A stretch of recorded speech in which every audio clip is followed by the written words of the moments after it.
إلى حبيبي فاهدأ يا قلب ورفقا صلي على محمد warahmatullahi wabarakatuh. Pemirsa LDI TV Kota Sukabumi yang berbahagia pada siang hari ini,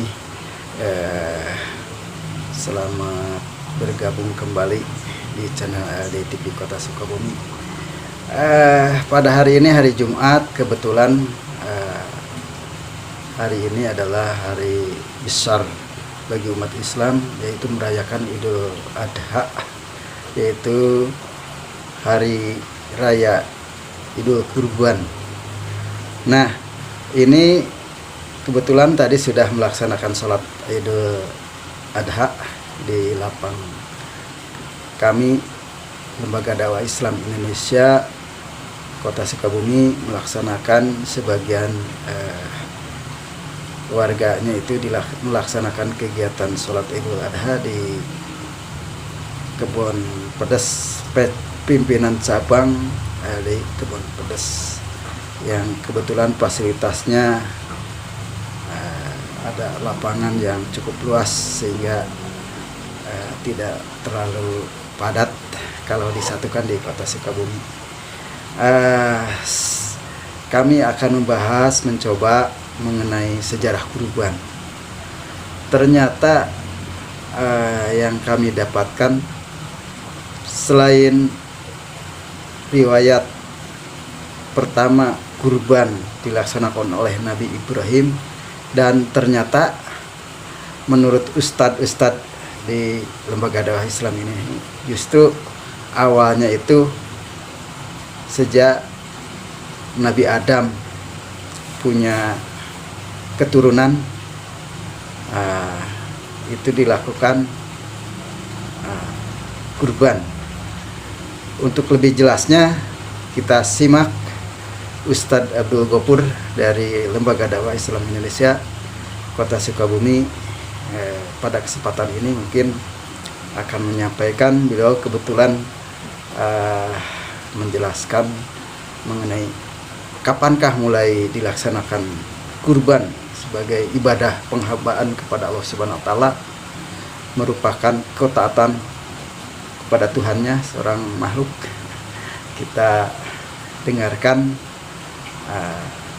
yang dijelaskan oleh beliau. Demikian, mudah-mudahan ada pencerahan kepada kita, bagi khususnya warga Lembaga Dakwah Islam Indonesia.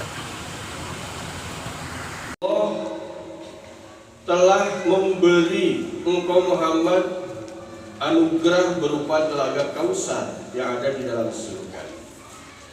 Maka untuk mendapatkan telaga Kausar itu, kamu sholatlah dan kamu menyembelih kurbanlah. Bapak dan Ibu sekalian, bahwa surat Al-Kausar ini adalah termasuk salah satu dasar kita sebagai umat Islam diperintahkan oleh Allah untuk melaksanakan kurban pada tanggal 10 Zulhijjah. Selain ayat yang Allah jelaskan di dalam surat Al-Hajj ayat 36 dan 37. Artinya bahwa kita sebagai umat Islam, sebagai orang Islam, diperintahkan oleh Allah untuk menyembelih hewan kurban pada tanggal 10 Zulhijjah. Nah, berbicara masalah kurban, sebetulnya bahwa kurban itu sudah ada sunnahnya sejak zaman Nabi Adam. Nabi Adam itu punya dua anak, yang namanya Qabil dan Habil, yang mana kemudian Qabil membunuh kepada saudara laki-lakinya yang bernama Habil. Jadi Nabi Adam itu ketika melahirkan istrinya itu oleh Allah diparing melahirkan itu selalu ada yang laki-laki, kemudian ada yang perempuan, selalu kembar begitu ya, satu kandungan. Nah, ketika Qabil lahir, maka Qabil lahir dengan seorang perempuan, yaitu yang bernama siapa? Yang bernama Iklimah. Nah, kemudian Habil itu juga lahir ke dunia ini bersama seorang perempuan, yaitu yang bernama Labuda. Nah, kemudian di saat dewasa, Ikrimah sama Labuda ini sama-sama menginginkan teman hidup. Lah karena yang Ikrimah itu satu kandungan dengan Qabil, satu saudara kandung. Ya satu lahiran gitu ya. Bareng lahirannya. Maka kemudian dipasangkanlah Qabil itu dengan saudara selahirannya Habil yang bernama Labuda. Kemudian Habil itu punya saudara selahiran yang perempuan namanya Ikrimah. Kemudian Qabil dipasangkan oleh Nabi Ibrahim dengan Iklimah. Jadi disilang begitu. Hah? Lebih ada. Lasat ini Bapak? Banyak Nabi Ibrahim. Nah, setelah itu saudara sekalian, Qabil ini kan seorang yang menekuni profesi sebagai petani. Sementara Habil dia menekuni sebagai peternak. Ya. Nah, ketika kemudian Qabil itu ingin dinikahkan dengan saudara selahirannya itu Iklimah, karena memang katanya konon Iklimah itu parasnya lebih menawan daripada Labuda, sehingga Qabil itu kekeh, ya, tidak mau kemudian dia dinikahkan dengan adik perempuannya yang bareng lahiran kembarannya sama Habil. Dia pengen dinikahkan dengan Iklimah karena Iklimah lebih rupawan daripada Labuda. Nah, karena pertentangan itulah kemudian akhirnya ya Allah memberikan syarat agar kedua-duanya mendatangkan kurban, ya, sesuai dengan profesi yang mereka tekuni saat itu. Nah, sehingga kemudian Qabil mendatangkan kurban berupa hewan ternak, seekor gibas yang besar, yang sehat, itu yang istimewa. Kemudian Habil itu Qabil menyerahkan kurban berupa seikat gandum, ya, sementara Habil itu dia memilih kurban dengan hewan yang dia pelihara yang terbaik gitu ya, sehingga dibawalah ke atas gunung. Nah, sunnah atau bukan sunnah ya, cara penerimaan kurban pada saat itu ya, itu dengan dimakan kurban itu oleh api yang Allah turunkan dari langit. Dan ternyata yang dimakan oleh api yang Allah turunkan itu adalah gibas itu yang dikurbankan oleh Habil. Nah, berarti yang diterima kurbannya siapa? Yang diterima kurbannya Habil. Nah, karena Habil yang diterima kurbannya, otomatis berarti yang berhak menikahi Iklimah itu siapa?